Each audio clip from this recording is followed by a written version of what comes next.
A plethora of questions. Ivan Hernandez. I own an outpatient practice that's primarily dedicated to orthopedic and sports injuries, but we run the gamut from rehabilitation to performance. So certainly pain is in the picture, but we also work with athletes that are trying to enhance their performance and minimize injury. And I have two locations, one in Yonkers, New York, and one in Elmsford, New York. Okay, very cool. And then how old are the athletes in your house? They usually I mean your kids. Sorry. High school to college, sometimes a little older. Yeah. Yeah. Sorry, I meant your kids themselves. So. Oh, my own boys. Yes. Oh, okay. They're 14 and 20. 14 and 20. Yeah. Yeah. We're in the same window. My son is 18 and 15. So like my two guys. Yeah. So it's funny, you know, because like, you know, with all the things you do, like they're your first subjects, like they're your first guinea pigs, right? Like they're the ones that like you have the most influence in how you're going to shape these athletes or shape these minds and stuff. And then you take it to the marketplace. Yeah. Right? Without a doubt. Without a doubt. You know, for many years, a lot of the things that I'm doing in the office are things that I was doing with my own boys.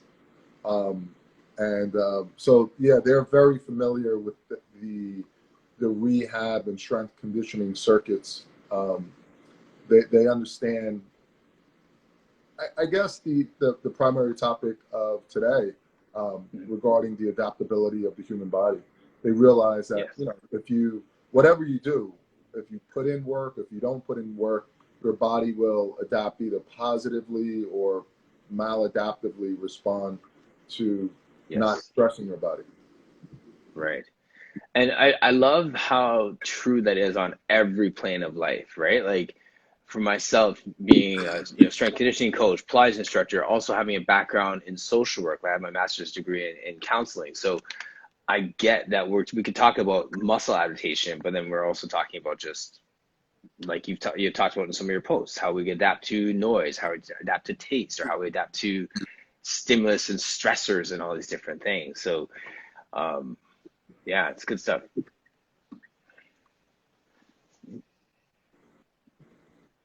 can see all your, I just want to say hello to all your people who are just coming up here in the post here in the chat.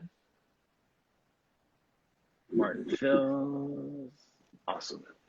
Yeah. So now, in terms of your space, you do a lot of like rehab and performance. Do you have a preference in terms of the people that you like to work with? Are you more excited at seeing some guys coming in wanting to get to the next level, or is your joy in seeing someone being able to do recover mobility, restore those things? I think that's a good question. I think that my core passion lies really throughout the gamut. I enjoy helping people run faster and jump higher and become more athletic. There's a deep-seated passion for that. But I also enjoy helping people recover from dealing with chronic pain. I think that the common denominator is that I'm altering the trajectory of people's lives in a positive way. Yes. And for that, it's very fulfilling, and it's worthwhile. So there's a lot of positive that I get out of it from helping these two very distinct populations. It's very interesting. Mm-hmm. I have patients that are very athletic, then I have patients that could barely get out of bed in the morning. But I'm passionate about both. With everything, there's always some type of resistance. There's always something that makes whatever your passion is challenging. And if I could talk about that briefly, I think one of the things that makes what I do challenging is insurance. Is taking insurance and dealing with all the formalities required to keep patients and clients in the office and to help them. So that's just, you know, it's been 20 years actually that I've been practicing now. And it's just, Okay. you get to the point where you really start getting disenchanted with the whole healthcare system and Yeah. your ability to deliver the best possible care given this third party that's looking or that's incentivized to say no rather than yes. Yes. Right. So a practical example of that would be someone who comes in with like, let's say a neck injury and then they can only afford 2 sessions with you sort of thing. Is that what you're saying? Yeah, well, yeah, they'll get authorized say Excuse six me. visits, but Yes.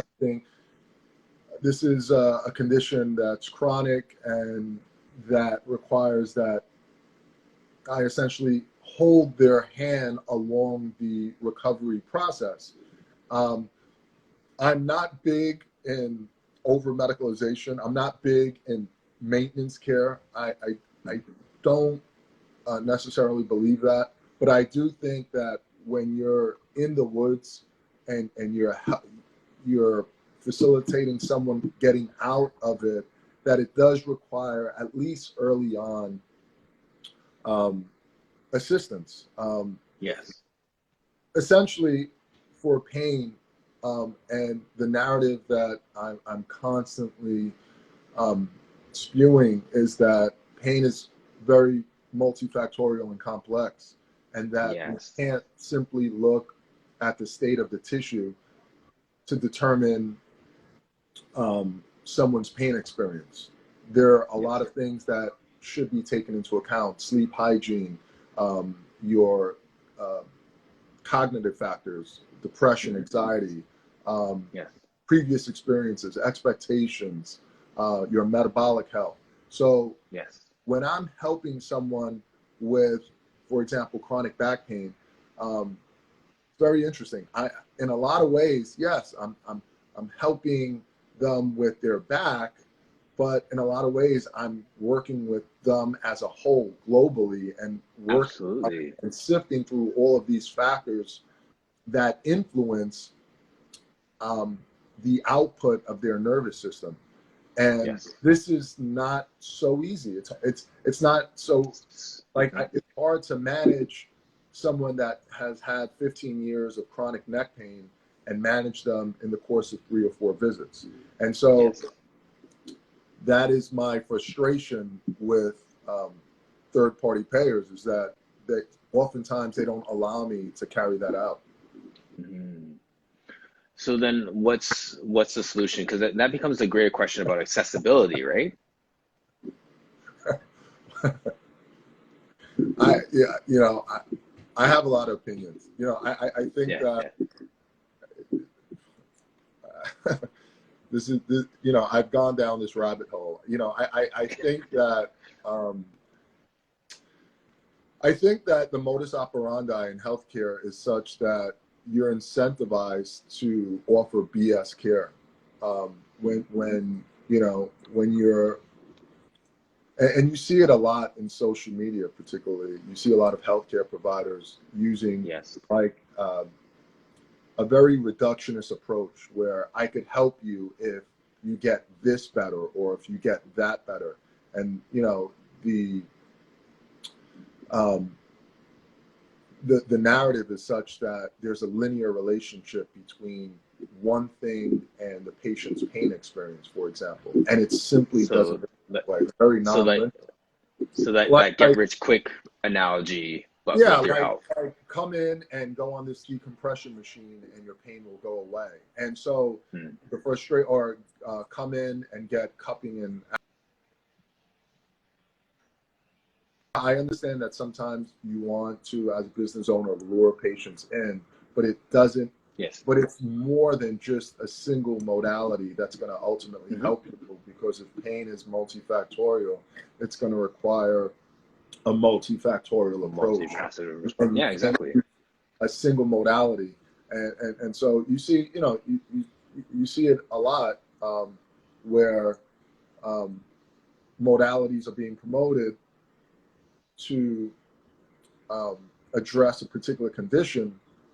And what they're doing is they're having people buy like packages, for example, packages that are expensive. And I see it as an unfortunate scenario because it simply isn't that simple.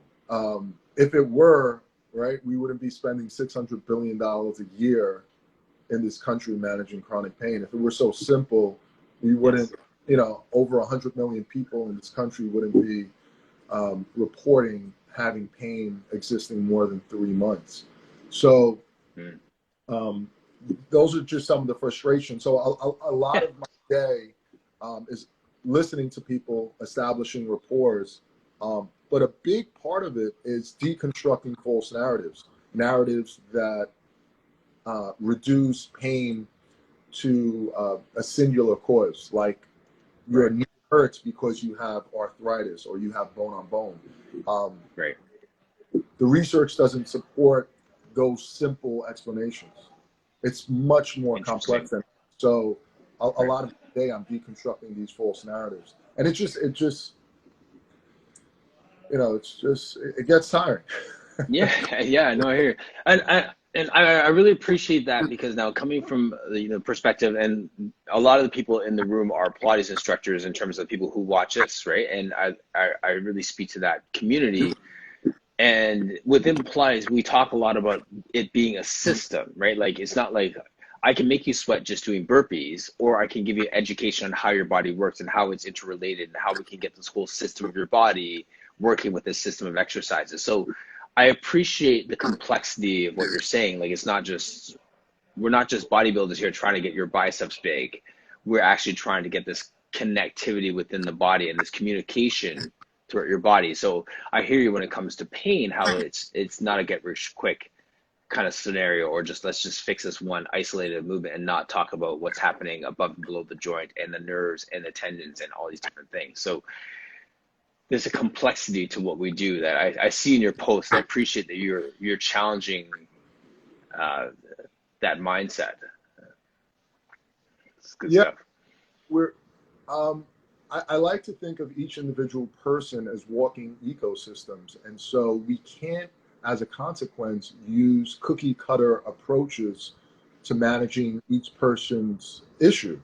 Everyone is Yeah, going of to be course. very unique, which is why, 10 years ago, 10, 15 years ago, when I was getting my board certifications, a big part of the monographs that I was studying uh, um, reflected clinical prediction rules and protocols. And what we've learned is that those clinical prediction rules, protocols, templates, if you will, to help people recover don't work effectively. And Mm, that is because, as you said, each person is very unique.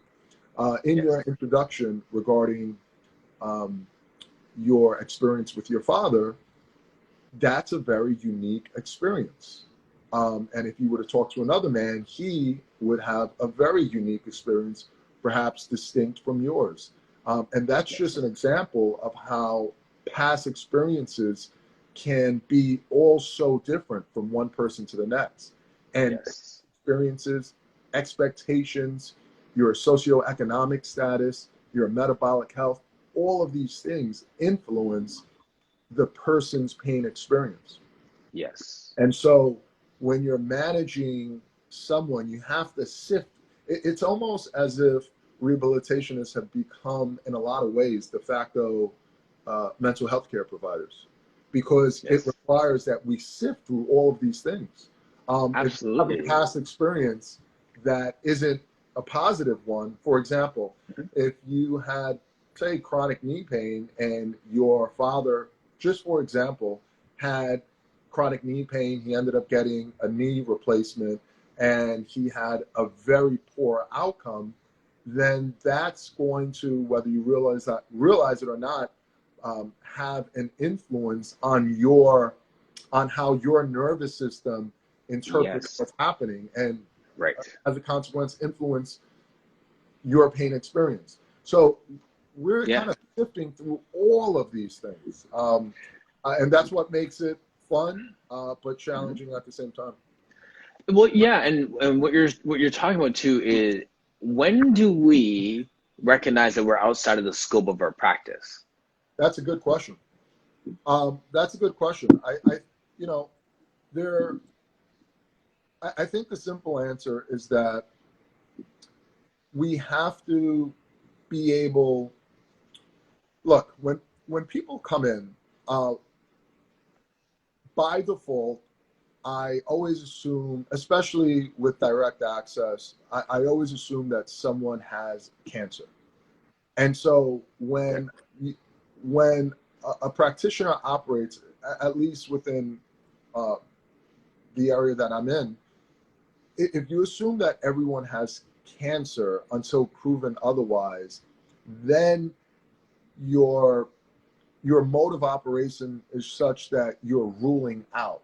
Let's rule Okay. out sinister causes of disease. Let's rule Okay. out anything grave that may be a differential to musculoskeletal problem.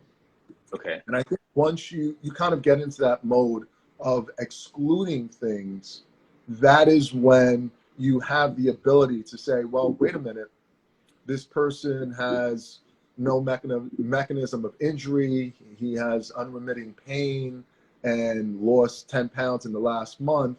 Something doesn't seem right. Let me refer out. Yeah. Or if someone fills out, for example, a fear avoidance behavioral questionnaire, FABQ, and there's indication that there may be some underlying psychological issues, psychosocial issues, that is a time when you may want to refer out. So Yeah. there, we have um, systems in place to identify things that may be outside the scope of our expertise, and that's when we do refer out. And um, oftentimes, particularly with my patients that are managing chronic pain, I do refer out a great Yeah. deal to mental health care providers, without a doubt. I think Yeah. that is managing anxiety and depression, for example, in a lot of ways is part and parcel with um, uh, a healthy rehabilitation, physical rehabilitation program, because they go Yeah. together. We can't look at it in a dualistic way. It's, Absolutely. you know, the mind and body are like clay, different types of clay that are all molded together. Melded You can't together. separate them. Right. And not only that, that frees you up to do the part that you love. Like, it's like all of us have parts of our job that we love and we're excited about, and then others that we're like, we can do, but we're not like super excited about. So when you recognize I can refer over here, then I don't have to wade through all these weeds to get to the stuff. I know that they're in safe hands with that person. I can communicate with that fitness professional, whatever professional they are, and then I can do my part. And that's one of the messages that comes out, in these conversations a lot is when we can get our own egos out of the way and we can recognize the scope of our practice, we could dive deep into doing our part really well and have in our hip pocket the professionals that we need to do their part really well. And then it elevates us as professionals, it helps the client, and everybody wins. Instead of thinking that we have to be all things to all people. I agree. I think we, you know, with what I do have to wear multiple hats. Of Again, course. it's hard to isolate things because Mhm. the best way to put it, we're walking ecosystems, and we can't simply separate the mind from the body or vice versa. So Right. there, we need to be aware of the importance of metabolic health. We need to be aware of the impact that obesity has on pain. We do have to be aware of sleep hygiene and offering advice in terms of optimizing sleep in order to improve pain tolerance, pain threshold, Yes. etc. So Right. yes, we don't have to be experts, but we have to wear multiple hats to navigate people. Of course. And this is what, the system currently is set up in such a way where you tend to get practitioners that have this reductionist model tend to get paid more. Hmm. Um, Turn and burn. yeah, they tend to get paid more, and Yeah. and the practitioners that are using the best available data and considering multiple elements tend not to get paid just as much. So in a lot of ways, you're, as a practitioner, you're incentivized to, I guess, offer BS care if you want to make money. Well, see, these are the conversations I like to have, because then it's like, well, where's that sweet spot? Like, how do we forge a path for the next generations of people doing what you do that can walk in, make good money, and give good service instead of having to compromise one for the other? Yeah, We it's can't answer that today, but that's the question, right? um wow. How do you do that? I oof. It's interesting. Right, the only constant has changed, and certainly over the past 20 years, my thoughts about what you just asked have evolved a lot. I was There was a point where I said, you know, I love healthcare. I'm good at it. I enjoy teaching. I enjoy delivering care and taking on students, and perhaps using this as a primary mode to build wealth. And while that was my thought process then, my thought process, you know, over the past 5 years is, you know what, let's have multiple, and I think most people would ascribe to this now, but have multiple streams of income. Streams of income, right? Even well outside of healthcare, so that, and at least the way I see it, so that I could remain passionate about healthcare and not see it as like my sole money maker, you know, have Yes. multiple streams, so that when I get into the office, I'm doing it because I love it, not because Yes. I have to do it. And I Yes. think for me, again, that's my unique experience. That's kind of what has helped me navigate through remaining passionate with what I do and sustaining myself and building Sure. generational wealth. Yeah, yeah. The question I always ask fitness professionals on here is like, how did you find Pilates, or how did you find whatever it is that you do? For you, how did you end up in this career? Like, how did you find like healthcare as the thing that you want to do as your main gig? So I have an older brother. He is 2 years older. We went to a magnet high school where they had a medical magnet, and part of being enrolled in this magnet program, we would take quarterly trips to our local hospital. And I did that because my brother, um, who preceded me by 2 years, was in the medical magnet. So I said, you know what? And I always looked up to him, Ray. I said, you know what? I'm going to do this. So I found myself at 15 years old going into the hospital, looking at all the different departments. And I actually enjoyed it. It was actually an enjoyable experience. I always look forward to my days being in the hospital.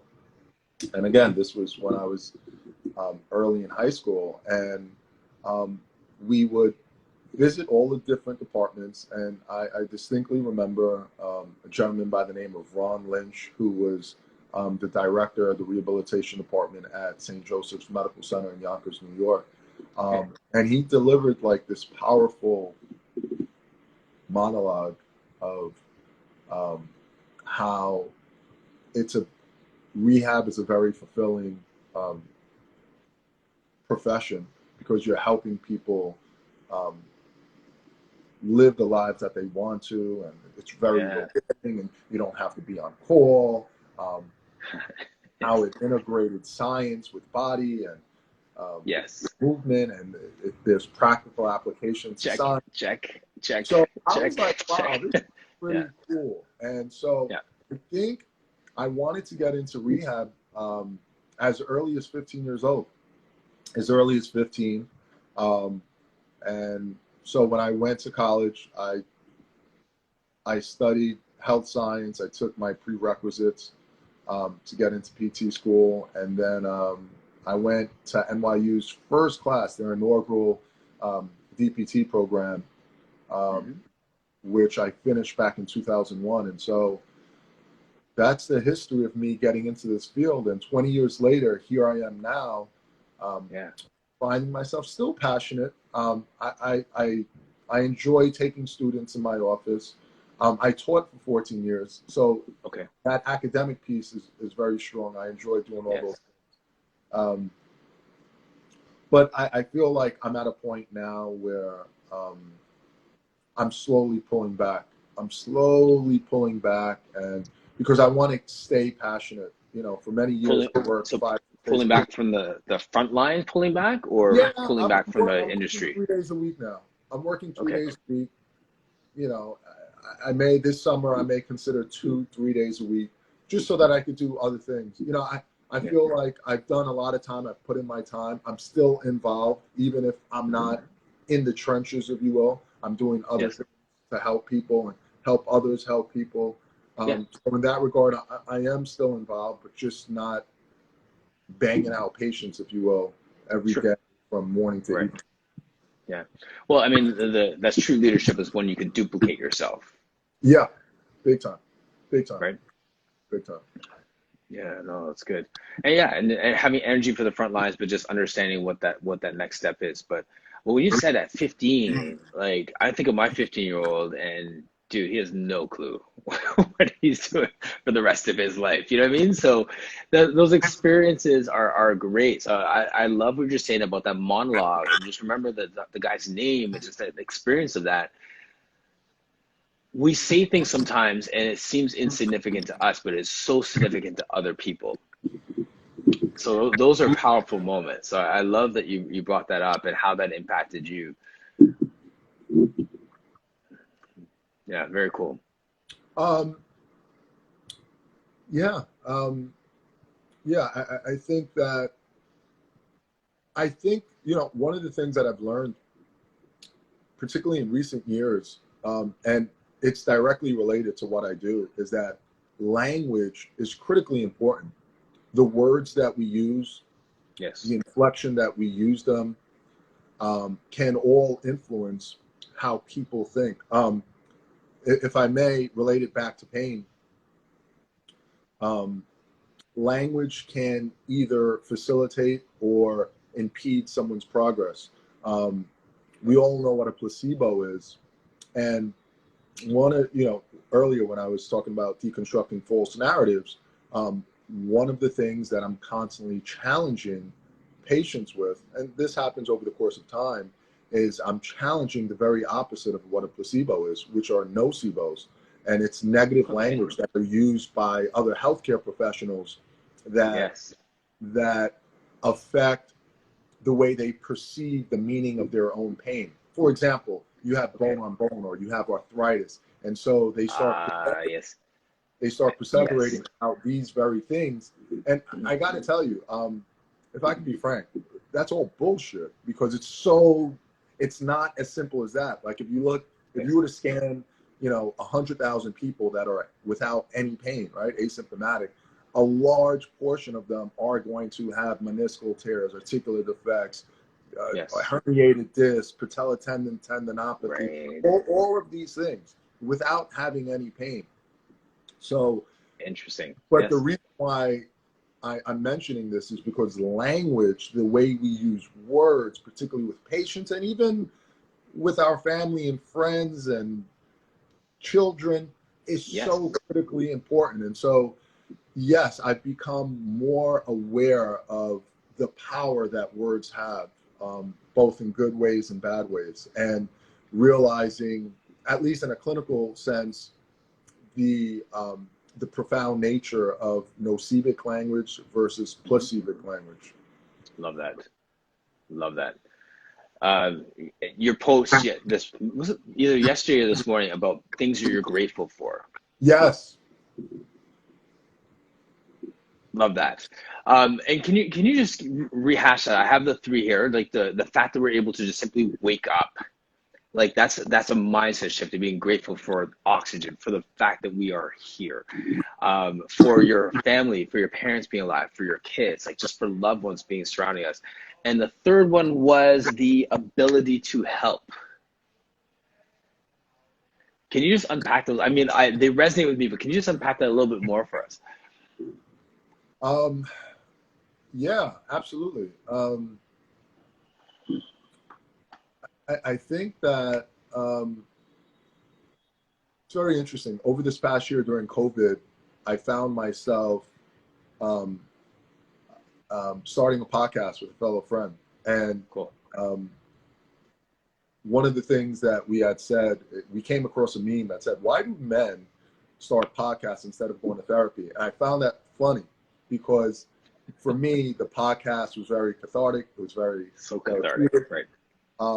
And one of the main topics that we were talking about was human nature and how just inherently we tend to be negative and look at everything that's wrong around us versus appreciating and magnifying the good things, the simple things. Magnifying. Just like getting out, the fact that I was able to get out of bed and make myself a cup of coffee independently without anyone's help, right?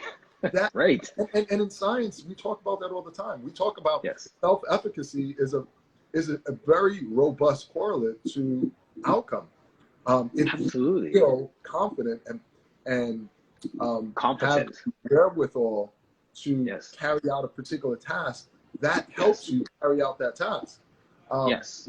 so yeah, I'm grateful that I could do that. I'm grateful that I could get up. It feels good to help people.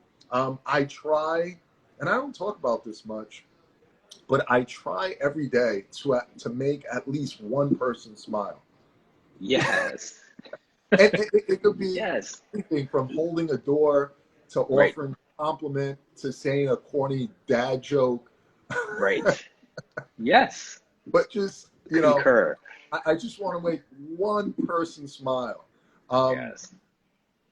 a couple of weeks ago, someone had DM'd me and asked for a favor or wanted my input.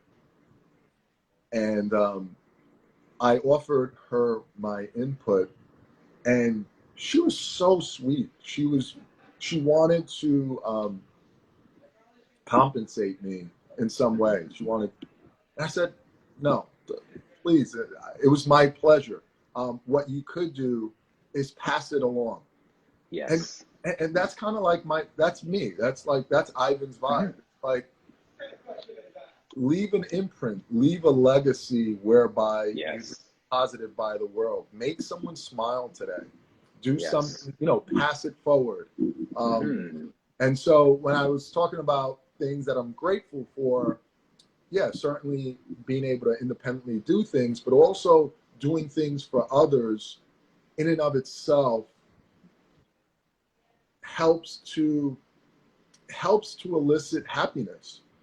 Yes. The fact that you could help someone else indirectly helps you realize that you're making a difference in this world.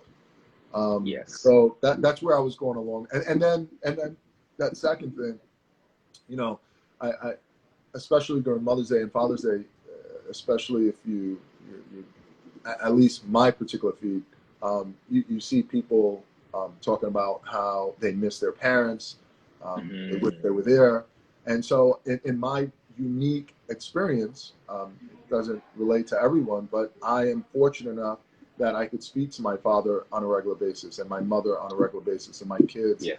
So I'm very grateful for that. Hmm. Absolutely. That's good. That's really good.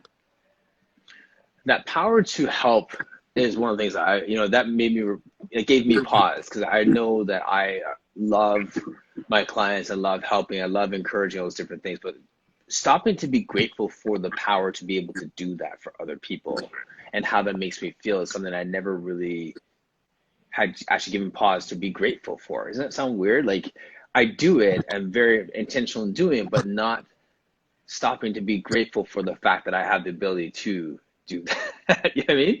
So it's like, that's good stuff, man. Thank you. Like that is really good.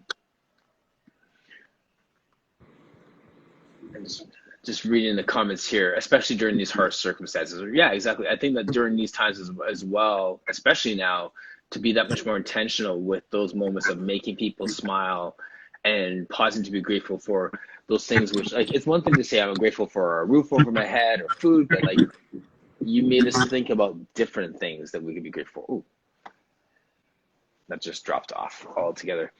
I'm gonna have him back, Ivan back on in just a second here to bring this to a close.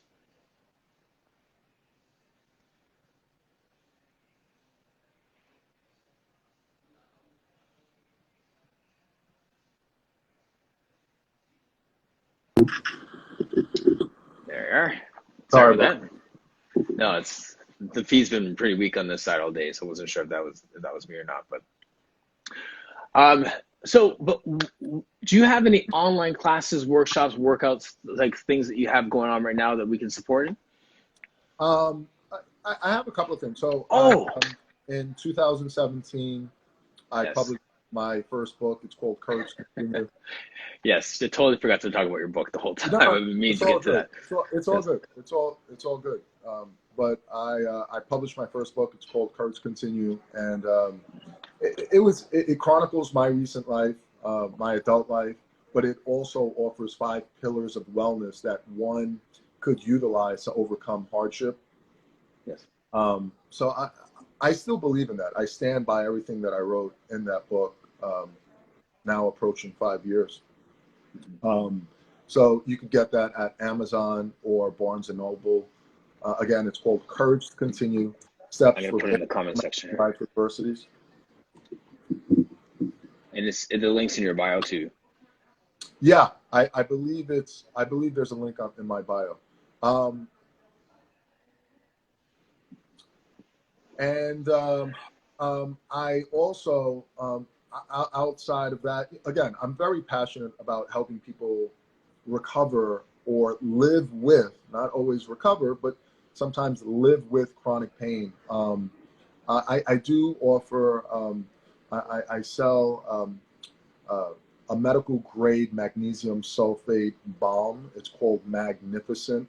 Okay. And it has, again, medical grade magnesium sulfate with a proprietary blend of botanicals that I use with my patients. And I stand by it. I think the way I reconcile its effects is that it helps with pain and really helps open the door or open up the window, so to speak, for patients to move. And Okay. that is what's most important. And if there's something that I could use that opens the window of opportunity for someone to move, which is ultimately going to improve someone's circumstances with pain, then I'm all Yes. for it. And so that's why I sell Magnificent. Again, it's a pain balm that has magnesium sulfate. I stand by it and I fully support it. And you could get that Great. at my website. It's called livinglongerwellness.com. Okay. Can you put that in the comment section here, please? Living, just type it in there, and then when we do the repost, I'll, just put it in the chat there again. That'd be great. Yeah, so that's fantastic. I ordered the book, so I think it's going to be arriving on Monday. So definitely love to have you back, and we could just unpack some of that. As Oh, yeah. I think you're doing great work, man. I love the fact that it's almost like you want to run the West Indian joke about having 7 jobs, because there's a sense that we have to wear so many different hats to do what we do, and everything you do on every level, it just really resonates with me. And so just keep it going, man. Really good stuff. Yeah, it's my pleasure, man. I appreciate you having me on, just allowing me to give my 2 cents about how I see the world Yeah, yeah, yeah. and ways that we can make it better. Absolutely. Yeah. I forgot to mention the basketball too. Like some of your like, what's your connection with the basketball world? Is this through your boys So or? I have 2 boys, and I was like the equivalent. We've all, it's interesting. Your introduction this morning resonated with me because and I'm not downing this, we celebrate women and certainly mothers, but we tend not to have that same level of enthusiasm for men, for fathers. And it's unfortunate. Nonetheless, for many years, I was that equivalent to a soccer mom, right? I don't, Yeah. there's no, I don't, I never hear it as a basketball dad, but I was the analog of what a soccer mom is in AAU basketball. And so I was in that circuit for many years, as mainly my older son played basketball, and I did all the traveling. And so I really got involved in, I was always involved in sports, but I intimately got involved with basketball and everything that is required to kind of facilitate that young athlete going into high school and possibly college and playing ball. Mm-hmm. So that's my connection, and I just have a true passion. Yeah, that's awesome. Go Nets, Game 7. Yes, I know, man. Oh, and we could talk about that the whole time. It's interesting though, like with that, with the basketball thing, how you didn't dive into that. I mean, we have things that are passions, and then we stumble into little niches, right? And you could have easily become the jump doctor or the speed guy or the NBA, the basketball combine guy, right? But you stayed broad instead of narrowing down to the one thing. Why is that for you? Um, I hear what you're saying. That's not entirely. So again, I've been doing this for 20 years. Yeah. And the only constant is change. So I would say I played basketball and baseball for many years. Then I started running. I was a New York road runner. Then I started doing triathlons. Then I got back into sports, playing team sports. Then for like the last 5 years, I got heavy into powerlifting. And I started doing classes, powerlifting classes in my office. And from my office alone, we have accrued over 70 New York State titles, records, over, Awesome. and have over 15 national records. So that, outside. So you are the man. Like, So we did a lot. I have 4 of them myself. So yeah. I did get into a niche. I am a proponent of strength. You can't go wrong in getting strong. Like I love strength sports. I love that stuff. I think that there's just a cascade of positive influences on the human body when you incorporate strength training on a regular basis. And there's a really long list. But just, Great. One of the things that I tell people is, look, the strong people are harder to kill. So you're less likely to die of heart disease and diabetes and all these things. So stay strong, stay lean, and you're doing.